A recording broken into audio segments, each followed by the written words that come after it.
Hey, what's up? It's Jared with Ditch Auto. Today we're going to talk about the top settings to change on your Nikon Z6. Now, I've had a lot of time to spend with this camera, and it's different for me. And so it's taken me a little bit of time to get a video like this put out. Typically, when I get a camera, I will do the first video will be a settings video because I like to customize the camera and get it to work with the workflow and the style of my shooting. But with this Nikon, it's something different because I've been shooting Sony for almost 6 years and I shot Canon for 10 years before that. And so because of that long relationship with those other cameras and not having really any experience with a Nikon, it took me a little bit of time. I started shooting the camera just out of the box, and then I'd change a setting and I'd adjust something. You know, some things were kind of different. They felt like I was driving on the opposite side of the road with this camera, but I wanted to use the camera as it was built because Nikon does things their way for a certain reason, and I wanted to get used to that. But there still were a few things that I wanted to adjust and customize that were just standard. And then over time using this camera, there were some things that I needed to change because it just felt better and to me improved the system to have those things change that way. So let's jump into those right now. All right, so let's dive in. First of all, this camera is just really built well. I love the button configuration after getting used to it a little bit because I'm not a native Nikon shooter, and so the camera was just a little bit different of an experience for me. And initially, I did not customize much on the camera because I wanted to utilize the camera in the way that it was designed and see if there was anything that I would want to customize from there. I mean, everything from the buttons that it has that are super usable. I love these two buttons that are customizable that are down in here by the lens. Those are great. It took a little while to get used to having buttons there, but once I did, I just really enjoyed it.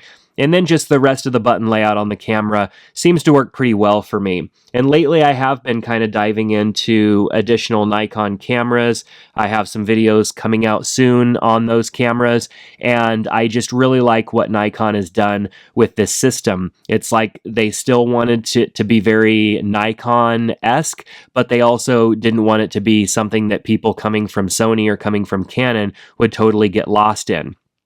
So let's go into the menu. That's why we're all here, is to look in the menu and see what I customize. So in the playback menu, there isn't much that I really do in there. Obviously, the playback menu is an area that you spend time in after you've already captured images, and I don't typically spend too much time in the playback menu. What I do often do is come back and maybe rate an image, especially if there's an image that I really liked and I want to make sure that I remember that I liked it. I will go and rate it here, and when you go and rate an image, you select here. It shows you all the images that you have. It doesn't work on video. It just works on photos. And so that's why it's saying cannot select this file. And then I will go and just press the button and it will rate that image. And that rating is going to show up for me in Adobe Lightroom when I go to view the image later. Now we're going to go under photo shooting menu. This is one of the areas that I customize the most, and it's simply just a way that I customize them. It's not the only way that's out there, but I'm going to explain why I set up my cameras this way. So the first thing I do is go into image quality and I set to JPEG plus RAW. Now, these days, there's less and less of a reason to shoot JPEG plus RAW because the RAW files are better than they've ever been. There isn't as many issues as you're going to have with the digital files these days as maybe back in the past. These days, I have fewer issues with RAW images than I did in the past. And mainly what I mean by that is that JPEG is a standardized format that is the same across all of the different cameras. You throw a JPEG file into an application, it could come from pretty much anywhere it's probably going to open. Whereas the RAW images, on the other hand, are a little trickier, and sometimes there could be issues with those in the past. These days, not so much. They've gotten to be much better. I still shoot JPEG plus RAW because I occasionally want that smaller file that's easier to transfer, although with the high-speed memory that's in this camera, transferring files out of this camera is extremely fast, whether you plug into the side of the camera or you take the card out and use a reader to copy those files over. It's just super fast. So I still keep the JPEGs around just because if there was an issue with the RAW file, something didn't go right, it was a corrupt file or something like that, at least I would have the JPEG as a fallback. Now under this menu, we are looking at image quality, and because I have a pretty good sized card in here, and typically I'm not shooting thousands of images with this camera, I'll shoot NEF RAW plus JPEG fine.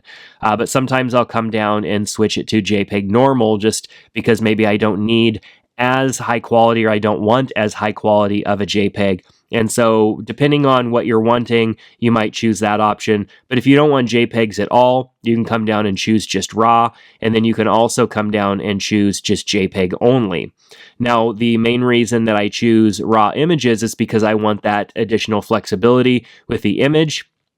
Most of the time, my images are pretty good right out of camera, but there might be something lingering in the background, maybe with an area that was a little blown out or maybe too dark, and I want to be able to recover that area of the image without it going solid black or solid white, and you're going to have much more flexibility there when it comes to a RAW file than a JPEG, because a JPEG file is missing a lot of that data because of the compression, and so when you have a RAW file, you end up with a lot more data there. But if you are more in control of your environment and you don't have as many things that can be variation throughout your day of shooting, you can just shoot JPEGs, because JPEGs are great. They are great. They're just not as flexible as a RAW image. Now under image size, I will go and customize this from time to time depending on what I'm shooting. This is where we choose the overall size of the image, and you can do that JPEG and RAW. So with the JPEG, sometimes I'll just go to medium. The reason I choose medium and not small is because if I do need to rely on a JPEG, I want it to be at least around 4K resolution, which is this 4528 by 3016. That's a bit bigger than 4K resolution, but with that, I can take one of these JPEGs and drop it into a 4K video like the one that you're watching right now. But if I go small, then it's going to be too small. Like this is good for HD. And it's also good for the web. It's actually a little too big for the web, but those are definitely options that you can customize. And so often I will put it at medium, but sometimes I'll leave it at that full size. Now the NEF RAW size, that's one that could end up saving you a lot of space on your camera's card, because the RAW large images are quite large, with an average size being significantly larger than a JPEG.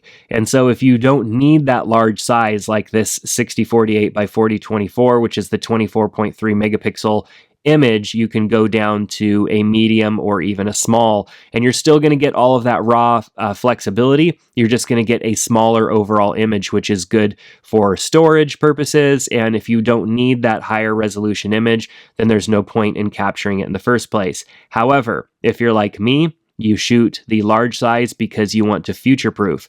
You never know necessarily where you might end up using an image in the future, and so a lot of times I'm shooting larger size images just because I want it to be future-proof. There are images that I shot back when I was editing video and posting a lot of things in HD and even smaller than HD, but because I shot at the largest size that my camera could at the time, I could still use those in a world where most things are now 4K. Now we're going to move down under the shooting menu to the focus mode, which I currently have set to single AF, and that is where it comes by default. Single AF is the great option for when you are shooting something that isn't really moving. So if you're shooting landscapes or still life or something like that, or maybe you're shooting portraits, but you have control over the situation, single AF is good because the camera isn't going to be always searching for autofocus points in the background. It's just going to achieve focus when you press down that shutter, or when you press that AF on and hold that on, it's going to essentially grab,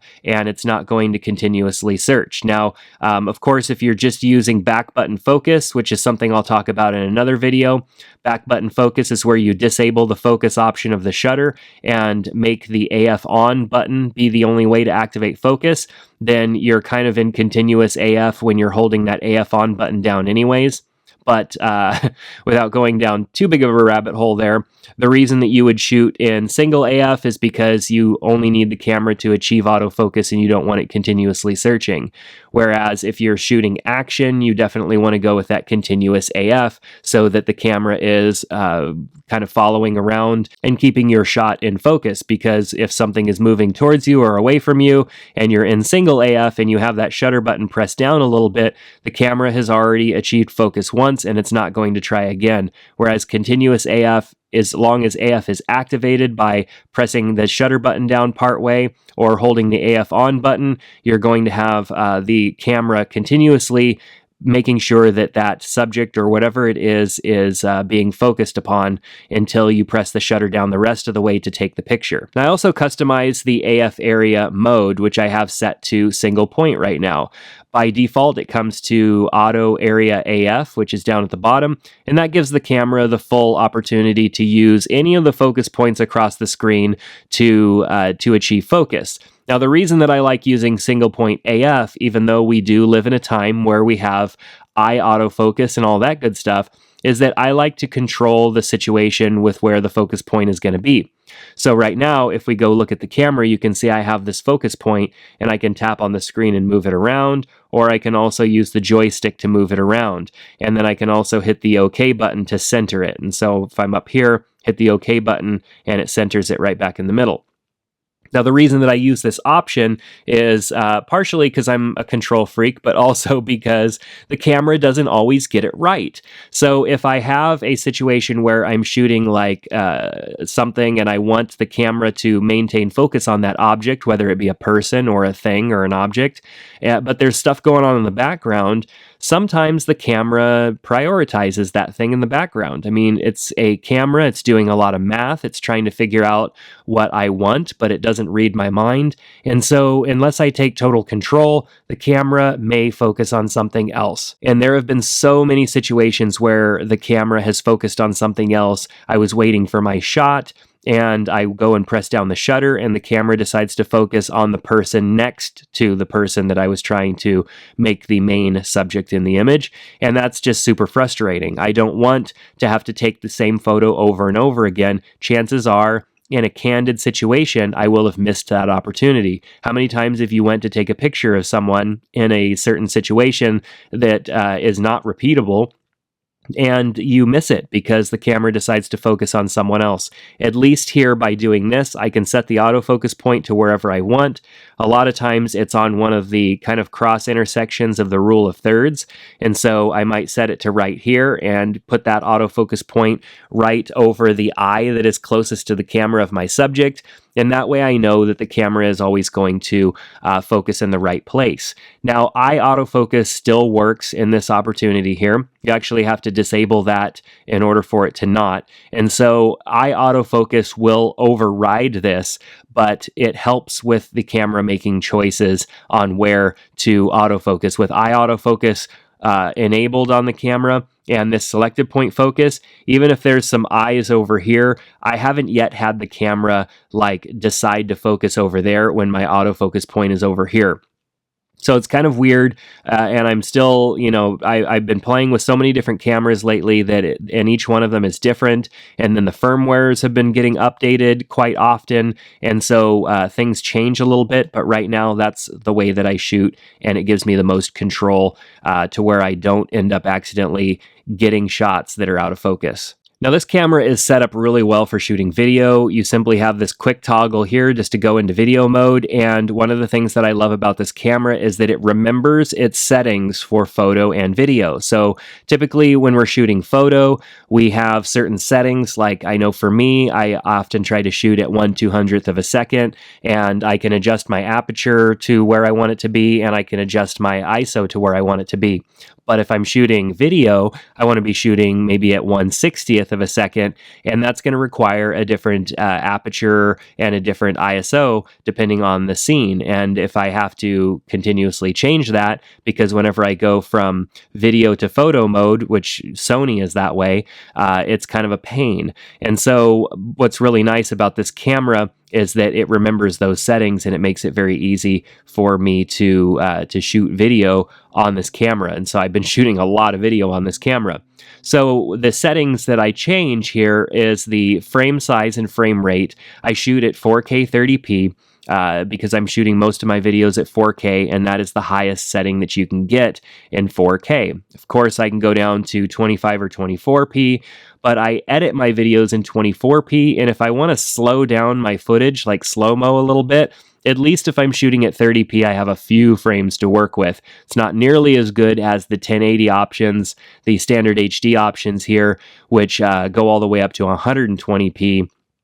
Sometimes I will shoot at 120p if I want to slow it down 4x and have really good looking slow motion footage, but then I have to scale up that HD footage to fit the 4K video that I'm editing, and it degrades the quality a little bit there. So most of the time I'm shooting at this setting here with 30p, which is why I said my shutter speed earlier for shooting video is 1/60th, because you always want to double the frame rate. That's the standard rule, is to have double the frame rate. So if you were shooting, for example, at 120p here, you would want your shutter speed to be at 1/240th. Now, I can't remember if these settings were different than they are right now, but I have vibration reduction enabled. That's just set to the same as the photo settings, and basically that allows the camera to reduce vibration using the electronic shutter stabilization that it has, the optical stabilization as well. But there's also electronic VR that you can add in over the top, which is essentially an additional layer of stabilization, which is done digitally. And I found that this works really well, and so I leave it set to on. I have tried turning it off, and like I said, I can't remember if it comes by default on or off, but it does a great job giving an additional layer of vibration reduction. And a lot of times I'm shooting photos, and so I'm not on a tripod or a monopod or a gimbal. I'm shooting photos, but then I want to jump over and shoot a couple video clips, some short stuff, and it makes it really nice because I can do that handheld really easily because of the stabilization that this camera provides. Microphone sensitivity is something that I customize. By default, it comes set to auto, which is just not that great. It's not good on any of these cameras. When it's set to auto and you have lower, the audio lowers down, it's going to increase the volume substantially, and you're going to get a lot of noise in your audio.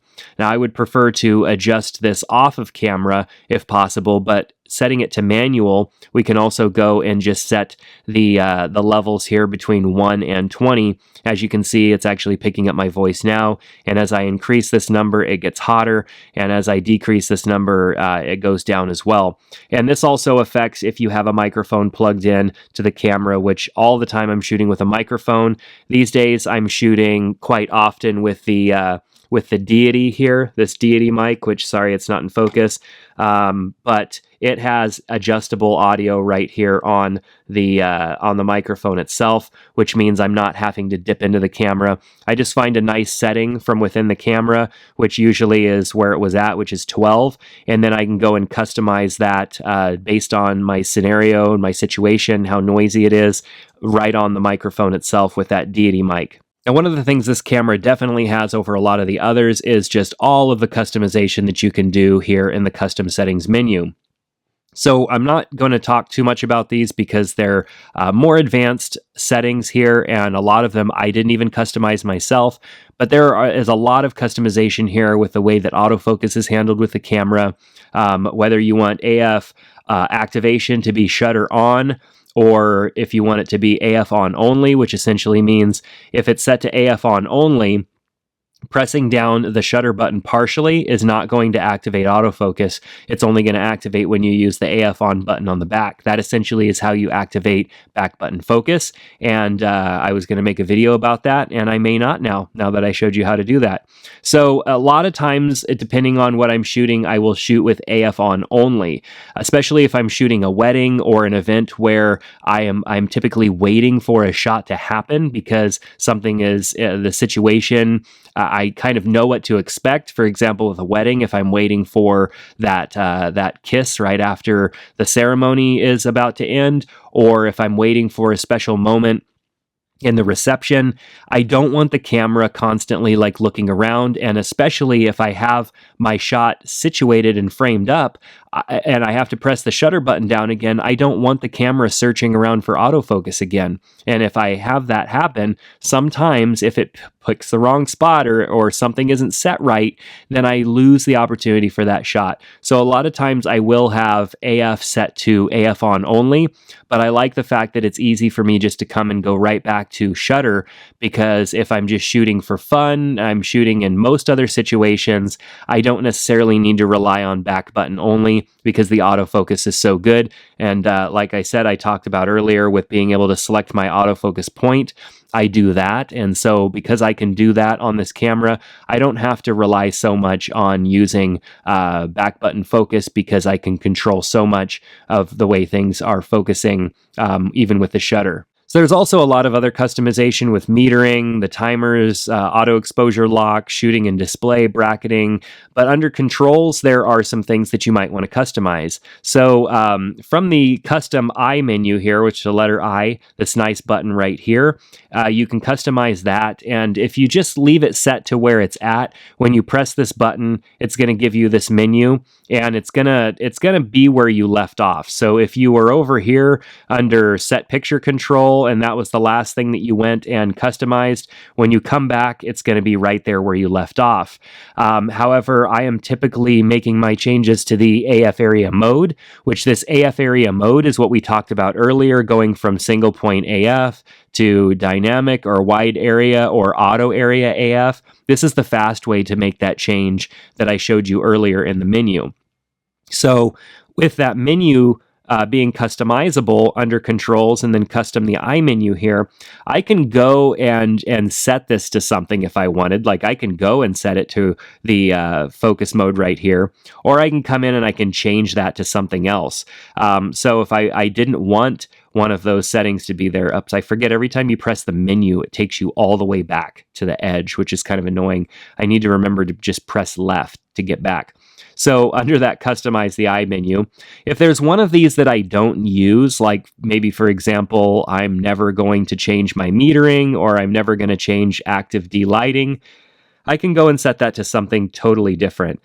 For example, maybe if I want to change it to flash compensation or multiple exposure, or be able to configure HDR from there, you can customize that menu and set it up to there I did it again. You can customize that menu and set it up to be the different options that you want it to be. For some of us, we might not change some of these things, and so customizing and changing out some of these menu items is pretty important. Right now, I've just kind of went with the default, but I wanted to bring it up because it's a really nice kind of quick menu for getting around all of your settings and making some changes really fast. So let's go back down into controls just to look at a few more other options here. So under controls, we also can customize the control assignment of the rest of the buttons on the camera, which is great. Those two buttons that are on the front of the camera next to the lens, depending on what you find you're doing most often, I shoot a lot with my thumb right here to control the aperture and the shutter. I have my index finger here as well, so I can make those changes. And then also with the shutter. But then if I'm changing the ISO, I'm still using this. I just hold down the ISO button and rotate to get to the ISO that I want. And so my fingers are like right in and around this area. So I don't necessarily want to have to take my thumb all the way down much further than the joystick for changing my focus area. These buttons down here, little too hard to get to for me when I'm shooting. I've got my hand like this. I'm just moving my thumb down here for focus area, maybe AF on. I can switch between photo and video mode, and then everything else I'm doing like from here up on the camera.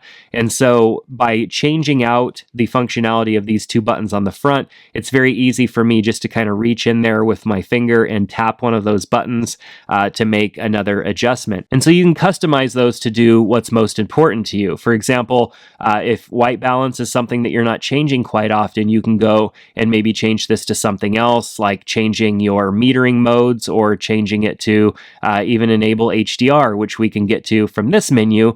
but a single push to one of these buttons would get you into that mode, which is a nice feature. So depending on how you want to set those up, you can definitely customize those. I found that these default settings are pretty good, but I've toyed around with adjusting these to do different things.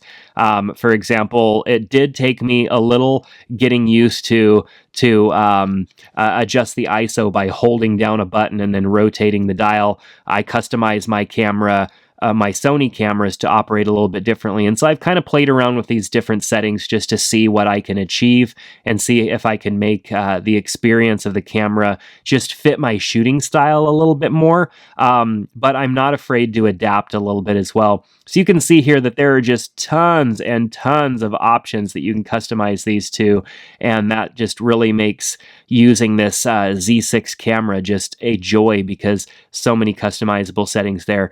But you have not only those two front function buttons that you can customize, but if you don't use AF on, you can change that out to do something else. So many options there.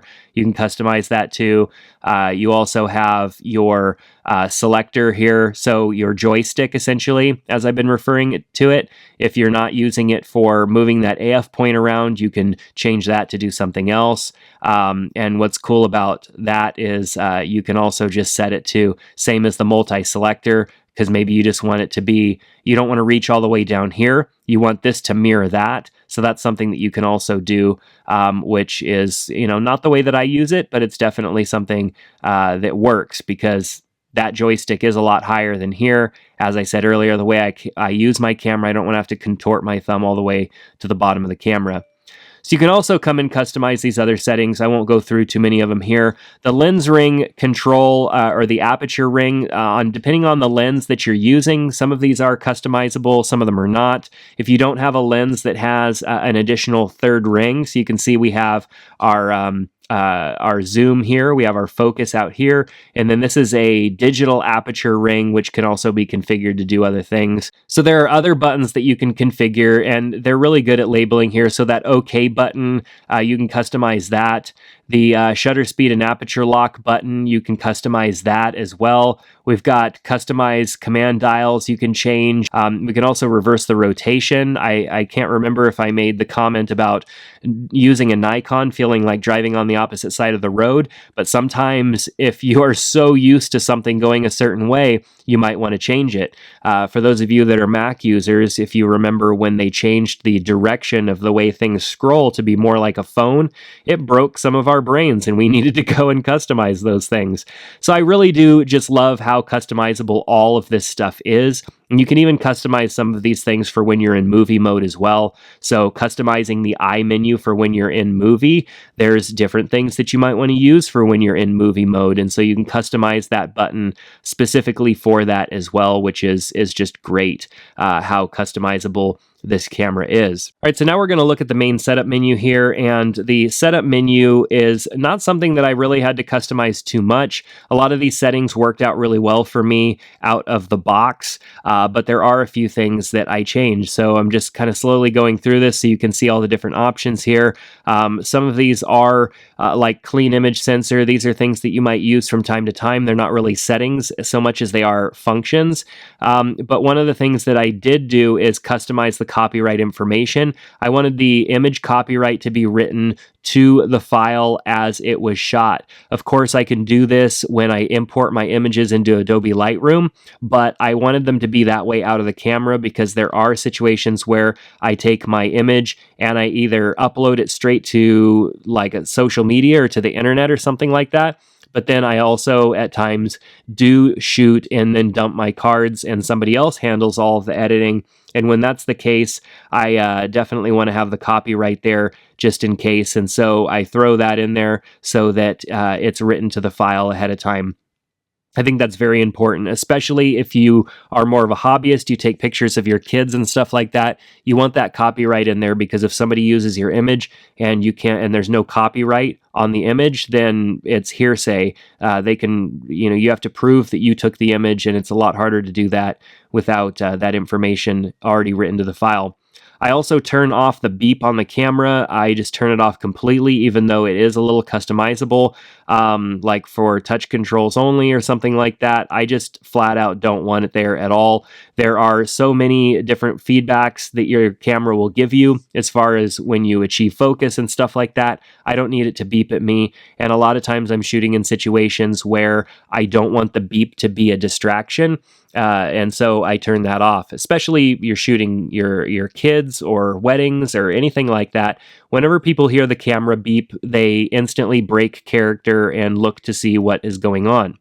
So under touch controls, I have that set to on. I like the touch controls on the back of the camera so that I can actually utilize the camera screen to maneuver my focus point around, as I talked about earlier, or even access some of the settings. But if that is annoying to you, you can actually disable that and turn that off. And make it just for image review only, or like playback, which is image review, or just disable it altogether. So you can customize that if you need to. And one of the other things that I did is connected mine to a smart device. And so I went in here and actually paired it Bluetooth with my phone. And the reason that I wanted to pair it Bluetooth with my phone is so that it can utilize my phone for GPS information and write that to the file. Now, I like having the GPS information written to the file because most of the software that we use these days, we can see that location of the photo. I mean, when we look at our photos on our phone, we can see our photos on a map, and I wanted to be able to do that with the photos that I take on my cameras. So I set up Bluetooth pairing by coming into this menu here and choosing on, and then you have to go into start pairing to initially connect it to your first phone, and it's going to walk you through the process, which is a pretty simple process. You'll then need to get into your phone and go into the Bluetooth menu so that you can complete the process. But the menu on the back of the camera actually walks you through the process really easily. You'll utilize your Wi-Fi connection here when you are wanting to connect to your phone so that you can control the camera from the phone. And so Bluetooth works good for sending data back and forth, like for GPS and stuff like that, but you're going to need the Wi-Fi connection in order to utilize all of those other features like remote shooting and being able to see that live playback of what the camera sees, but on your phone. Now, under my menu, there were a couple things that I added here, such as connect to smart device, because sometimes I need to kind of force the camera's hand to connect to my phone because maybe I'm connected to another Wi-Fi network with my phone. So having a quick access to that setting just means I can just go right over here and select it rather than having to go into my setup menu. And then maybe I'm down here towards the bottom because I just got done updating the firmware. And so now I've got to go and find it. It's much easier to just have that under my menu.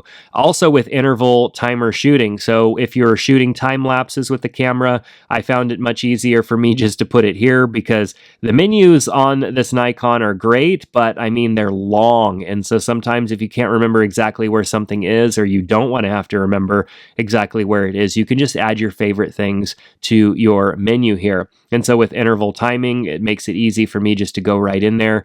And adding items is super easy. You just simply hit add items and then just go down the list here and then choose what you're looking for and hit OK. And then choose maybe the other option underneath there for maybe say image quality. It saves it. And now you can see we have image quality set there. And it's very easy to remove items as well. You just simply select it.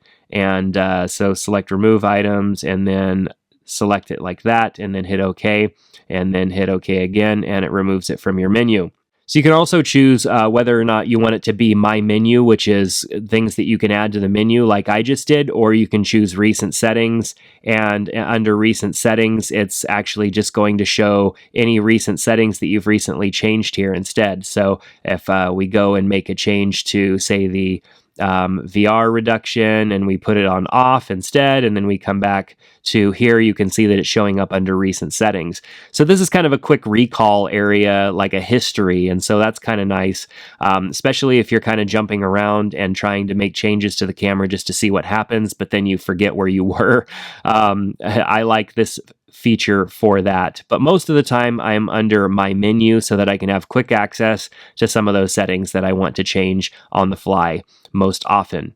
All right, so I hope that you enjoyed that. The settings definitely are things that I utilize and change sometimes in a lot of the different cameras that I use, but a few things that were very specific to this camera. So I hope that you enjoyed that. Make sure to subscribe to the channel here, as I do have more Nikon Z6 content coming. I've been utilizing this camera in my workflow for a while now, and so I have a lot that I want to share about using this camera. And so if you want more about the Z6, definitely let me know. I also have a Z7 coming relatively soon, and so I'll be spending some time with the Z7 and reporting back. So if you want more of that content, make sure to subscribe to the channel, and also let me know a topic that you're most interested in down in the comment section below. That's going to do it for today. Thanks a lot, and we'll see you in the next one.